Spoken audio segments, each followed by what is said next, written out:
ಪ್ರತಿಯೊಂದು ಸಾಹಿತ್ಯ ಚಳುವಳಿಯ ಸಂದರ್ಭದಲ್ಲಿ ನಾವು ಕಾಣುವ ಒಂದು ಸಮಾನ ಲಕ್ಷಣವೆಂದರೆ ಯಾವುದೇ ಹೊಸ ಸಾಹಿತ್ಯ ಚಳುವಳಿ ನೆಲೆ ನಿಂತ ಹಾಗೂ ಅದಕ್ಕೆ ಹಿನ್ನೆಲೆಯಾದ ಸಾಹಿತ್ಯ ಪರಂಪರೆಯ ಬಗ್ಗೆ ತನ್ನ ಅತೃಪ್ತಿಯನ್ನು, ಅಸಮಾಧಾನವನ್ನು ದಾಖಲು ಮಾಡುವ ಒಂದು ವಿಧಾನ. ಮೇಲುನೋಟಕ್ಕೆ ಒಂದೊಂದು ಸಲ ಇದು ಹಿಂದಿನ ಸಾಹಿತ್ಯ ಪರಂಪರೆಯ ನಿರಾಕರಣೆಯಂತೆ ತೋರಿದರೂ ವಾಸ್ತವವಾಗಿ ಅದು ನಿರಾಕರಣೆ ಅಲ್ಲ. ಅದೊಂದು ರೀತಿಯ ಪ್ರತಿಕ್ರಿಯೆ. ಈ ಪ್ರತಿಕ್ರಿಯೆ ಒಂದು ರೀತಿಯಲ್ಲಿ ಹಿಂದಿನ ಸಾಹಿತ್ಯದ ವಿಮರ್ಶೆ ಕೂಡ ಆಗಬಹುದು. ಆದರೆ ಈ ವಿಮರ್ಶೆಯಲ್ಲಿ ಯಾವಾಗಲೂ ಸಮತೂಕವಿರುತ್ತದೆ ಎಂದು ನಂಬುವಂತಿಲ್ಲ. ಹೊಸ ಬದಲಾವಣೆಗೆ ಹಾಗೂ ಹೊಸ ನಿರ್ಮಿತಿಗೆ ಹೊರಡುವ ಚಳುವಳಿಯ ಸಂದರ್ಭದ ವಿಮರ್ಶೆ ತನಗೆ ಹಿಂದಿನ ಸಾಹಿತ್ಯದ ದೋಷ ದೌರ್ಬಲ್ಯಗಳನ್ನು ಉತ್ಪ್ರೇಕ್ಷಿಸುವ ಹಾಗೂ ಬದಲಾದ ಬರವಣಿಗೆಯಲ್ಲಿ ಸಂಭವಿಸುವ ಕೃತಿಗಳ ಬಗ್ಗೆ ಉತ್ಸಾಹಪೂರ್ಣ ಪಕ್ಷಪಾತವನ್ನು ಪ್ರದರ್ಶಿಸುವ ರಭಸದಿಂದ ಕೂಡಿರುವುದು ಆ ಕಾಲದ ಗುಣಕ್ಕೆ ಸಹಜವಾದ ಸಂಗತಿಯಾಗಿರುತ್ತದೆ. ಆದರೆ ಯಾವುದೇ ಸಿದ್ಧ ಸಂಪ್ರದಾಯದಲ್ಲಿ ನಿಂತು ಹೊಸ ರೂಪಗಳ ಆವಿಷ್ಕಾರಕ್ಕಾಗಿ ತೊಡಗುವ ನೂತನ ಸಾಹಿತ್ಯ ಚಳುವಳಿಯ ಬರಹಗಾರರು ತಮ್ಮನ್ನು ತಾವು ಹಿಂದಿನ ಹಿಡಿತಗಳಿಂದ ತಪ್ಪಿಸಿಕೊಳ್ಳುವ ಪ್ರಯತ್ನದಲ್ಲಿ ತಮ್ಮದೇ ಆದ ಖಚಿತವಾದ ಸಾಹಿತ್ಯಕ ನಿಲುವುಗಳನ್ನು, ಧೋರಣೆಗಳನ್ನು ರೂಪಿಸಿಕೊಳ್ಳುತ್ತಾರೆ ಮತ್ತು ಅದಕ್ಕೆ ಉಚಿತವಾದ ಪ್ರೇರಣೆಗಳನ್ನು ಅನ್ಯ ಸಾಹಿತ್ಯಗಳಿಂದ ಪಡೆಯಲು ಸಿದ್ಧರಾಗುತ್ತಾರೆ. ಹೊಸಗನ್ನಡ ಸಾಹಿತ್ಯದ ಹಲವು ಸಾಹಿತ್ಯ ಚಳುವಳಿಗಳ ವಿಷಯದಲ್ಲಿಯೂ ಈ ಮಾತು ನಿಜವಾಗಿದೆ.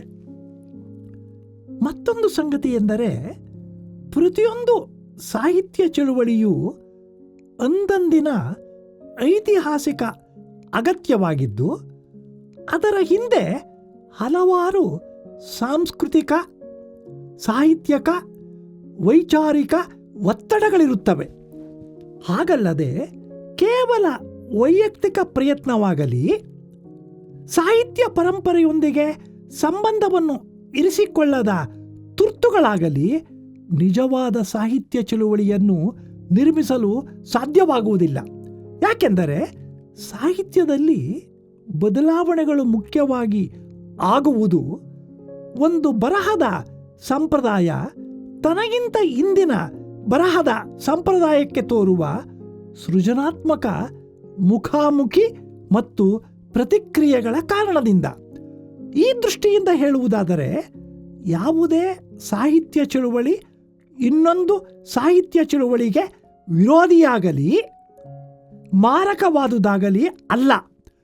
ಅವು ಒಂದು ಮತ್ತೊಂದಕ್ಕೆ ಪೂರಕವಾಗುತ್ತಾ ಸಾಹಿತ್ಯದ ನಿರಂತರತೆಯನ್ನು ಮುಂದುವರಿಸುವ ವೇಗವರ್ಧಕಗಳು ಎಂದು ತಿಳಿಯುವುದೇ ಸರಿಯಾದ ನಿಲುವು.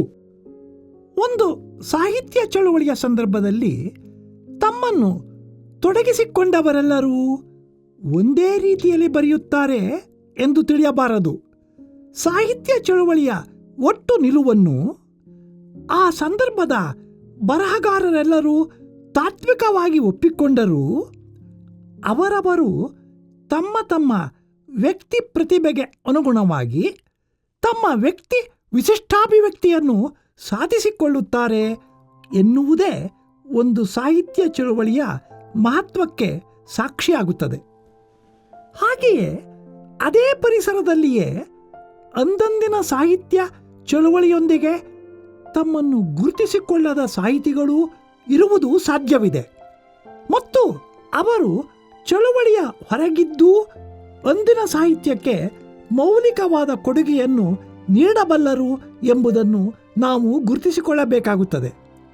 ಹಾಗೆಯೇ ಒಂದು ಸಾಹಿತ್ಯ ಚಳುವಳಿಯ ಸಂದರ್ಭದಲ್ಲಿ ಕೃತಿ ರಚನೆ ಮಾಡುವ ಸಾಹಿತಿ ಆ ಸಂದರ್ಭದ ಪ್ರಾತಿನಿಧಿಕ ಕೃತಿಗಳನ್ನು ನಿರ್ಮಿಸಿದರೂ ಆ ಚಳುವಳಿಯ ನಂತರದ ಕಾಲದಲ್ಲಿ ಆತ ಬರೆದ ಕೃತಿಗಳು ಮೊದಲಿನವುಗಳಿಗಿಂತ ಹೆಚ್ಚು ಮೌಲಿಕವಾಗಿರುವ ಉದಾಹರಣೆಗಳೂ ಉಂಟು.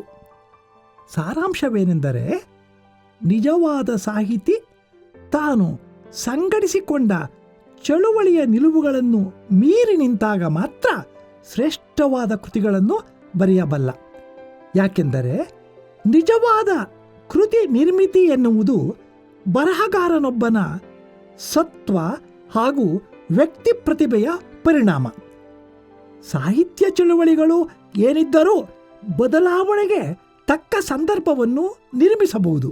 ಅಲ್ಲದೆ ಸಾಹಿತ್ಯ ಚಳುವಳಿಗಳು ಸ್ವರೂಪತಃ ಸಾಮೂಹಿಕ, ಸಾಹಿತ್ಯ ನಿರ್ಮಿತಿ ವೈಯಕ್ತಿಕ.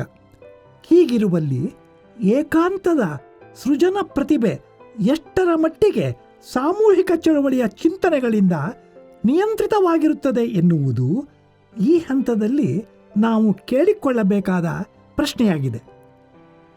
ಸಾಹಿತ್ಯ ಚಳುವಳಿಗಳು ಸಂಭವಿಸುವುದು ಸಾಹಿತ್ಯದಲ್ಲಿ ಮೂಲಭೂತವಾದ ಬದಲಾವಣೆಗಳನ್ನು ತರುವ ಸಲುವಾಗಿ.